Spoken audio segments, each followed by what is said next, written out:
How does a leader become a leader? Is she anointed or is she appointed? Is it in his nature or is he nurtured? I will tackle that very old conundrum about whether a leader is made or born in a provocative manner. And to do so, I need your help. Go back in your memory to when you were 5 or 6 years old, and an adult in your life asked you this very strange question. What would you like to be when you grow up, sweetie? Recall the different answers you might have given to that unusual question. I want to be a doctor, a teacher, a nurse. I want to heal sick kittens. I want to build stuff. I want to be a mommy, a daddy. I want to be a soldier, a policeman, a fireman. I want to fly like superheroes. As you recall the answers you gave to that question, did you give your answer this way? Sir, I want to be a leader. Oh, that is so funny. No one in this room gave that answer. And it's ironic because that's what you became. You became a leader. Now, before you throw tomatoes at me and say, but Ron, I am not a leader, I will give you proof positive that you are. Man, it's really hot in here. I don't know if it's the lights. It is just super hot. So just let me put a pause button on this so I can get comfortable.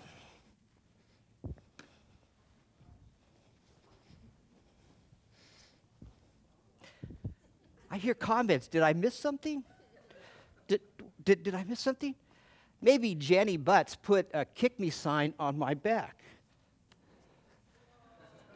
Oh, I know what happened. I like to save money, and there is a new business up on the Sammamish Plateau. And it's a gentleman by the name of Bob, Econo Laundry and Car Wash. Not going back to him, though he does wash dogs super fast.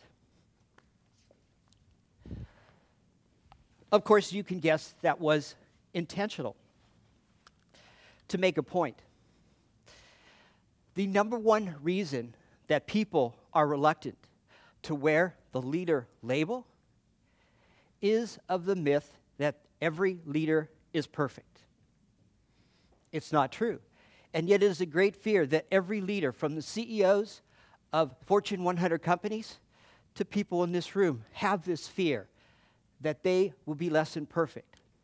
I came out here and I looked perfect, or at least like I had my act together.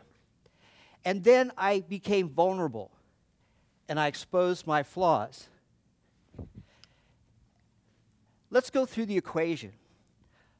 A leader is a human being, and a human being is fallible, which means a leader makes mistakes, which means a leader has flaws. So if you're afraid of confirming, of saying that you are a leader, then get over yourself, because there is no such thing as the perfect leader. I said that I would prove to you that you are a leader. And to do this test, I need you all to stand up. So please, stand up. And as I present situations to you that apply to you, sit down at the first one. If you run a small business or own a small business, take your seat. If you regularly run meetings in which you conduct meetings, have a seat. If you are a part of an organization that is destined to change something, take a seat. And if you are a mother or a father, please sit down. It looks like there's only a couple of people standing. Thank you for doing this. So let's examine the commonalities between a volunteer of an association, a parent, an owner of a small business, or even a change agent. Number one, people are relying on you to get things done in a beneficial way. Number two, you have quite a bit of control over the methods and means of achieving those outcomes. And number 3, you influence people through your words and actions. That's what a leader does. So, aha, you are a leader, even though you doubted that. Now, my second test is a little more simple. And all you need to do is to raise your hand in such a way that everybody around you can see you. I will describe 3 sorts of individuals, and if one of these applies to you, that's when I'd like you to wave your hand. The little I. This person discusses things this way. When somebody goes to them for help, they say, you can either talk to somebody in charge, or you can talk to somebody who knows what's going on. That's me. The little I is a person of influence that people go to because they get things done, they know what's going on, and they're the hub of activity. And when I ask this person, are you a leader? No, please, don't even say that. I am not a leader, and I don't want to be one. So if that describes you, I'd like you to wave your hand so others see you, if you're a little I. If you are a little L, then I will ask you to raise your hand. A little L, when I ask them, are you a leader, they say, not really. I own a business. I volunteer at the church as an officer. I have a team. I lead a department. But no, I am not a leader. I'm not the big mucky-muck type. And please don't apply that label to me because I'm uncomfortable. So wave your hand if that's you. Now, the third sort is the big L. This is the person that is a leader, and you know it, and they know it. They have a title of CEO, president, chief mucky-muck. They have tremendous responsibilities, wide span of authority, and they're responsible for a lot of people and often employ a lot of people. So if that's you, rather than wave your hand, I'd like you to put the L on your forehead. Please, put the L on your forehead and show the people around you that you are the L. And for those of you that don't have the L on your forehead, these are not losers. They're leaders. You may put your hand down now.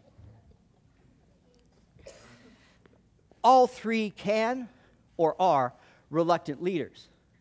The first type is easy to understand. They are a center of influence, but they really don't define themselves as a leader. The little L is a leader by the responsibilities. They also are uncomfortable being labeled. So you wonder, why is the big L a reluctant leader? A majority of people with a big L on their forehead do not know how to lead.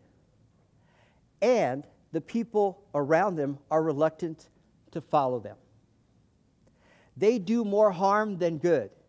They are more destructive than constructive. And they often don't know it.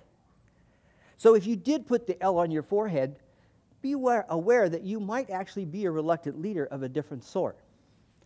I've been all 3 in my career, and that's why I wrote about that in the Reluctant Leader book.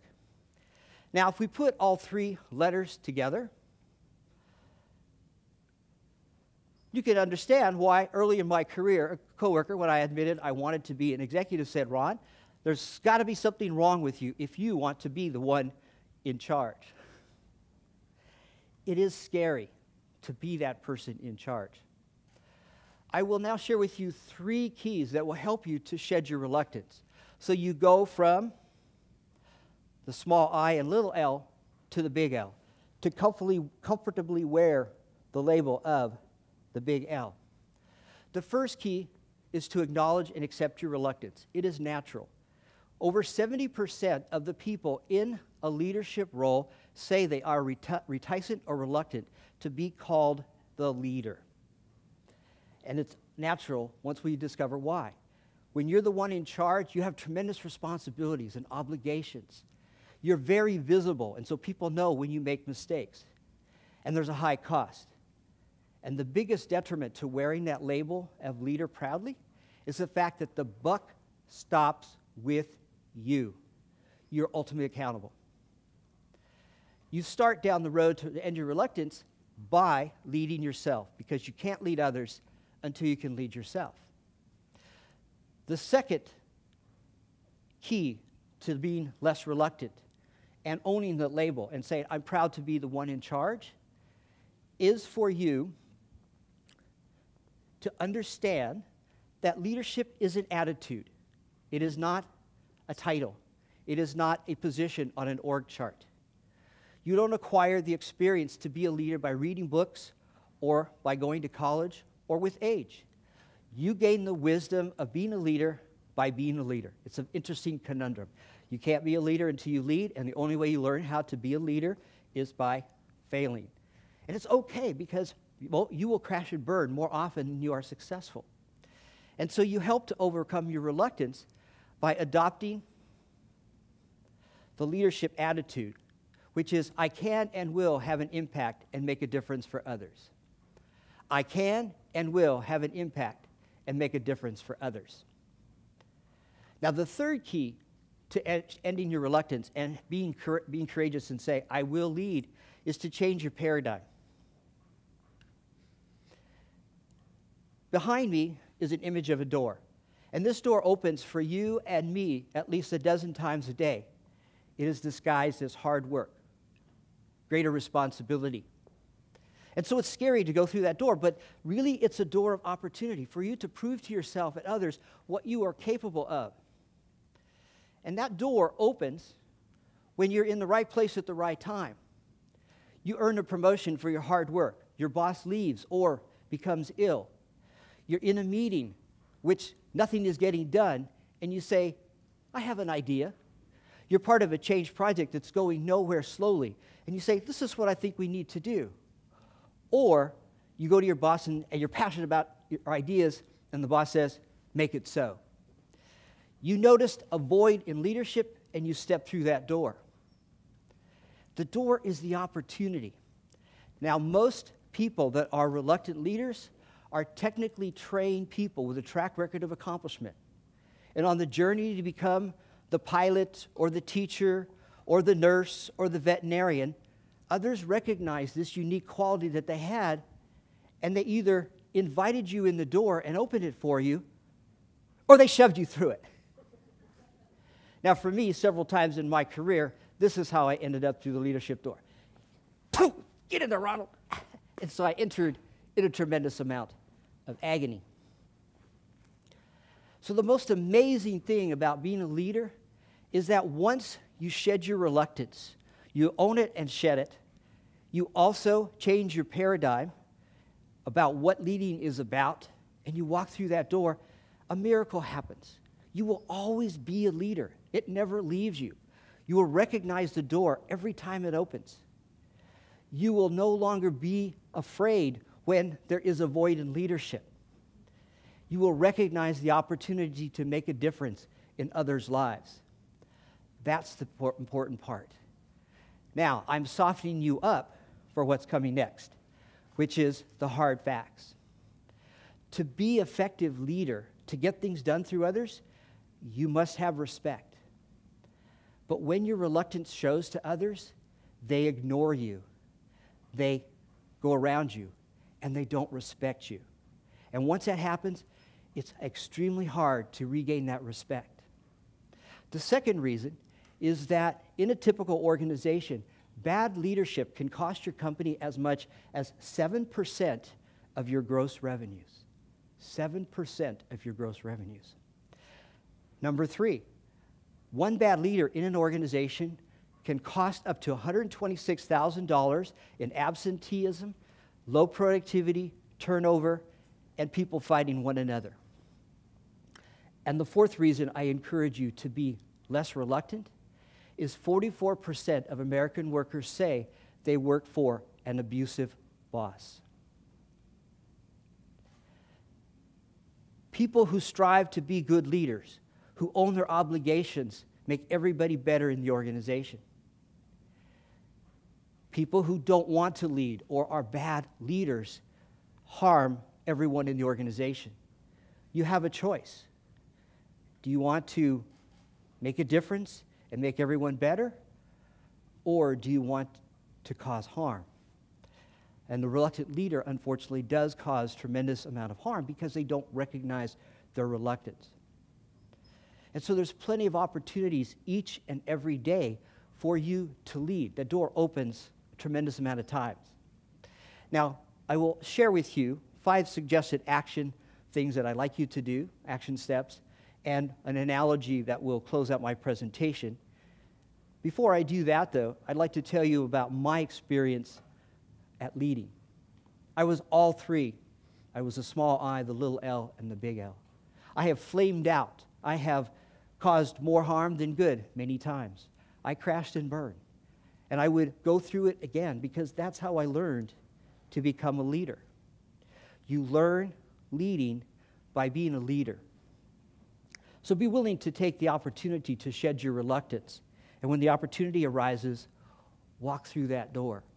My biggest lesson that I learned about leading is when I went through that door and I looked behind me, I couldn't tell if the people behind me were actually following me or chasing me. It all looks the same. So I will be the provocateur one more time, and I will share with you 5 suggested actions that you could take. In fact, let me be the provocateur even more and challenge you to do all 5. And as you sit there and relax and contemplate which of these 5 you want to take on, let me close with an analogy of what leadership is truly about and the journey of ending your reluctance and owning the label of leader. You work for an organization that's very creative, and people like to show their expressiveness. And you need a new pair of shoes.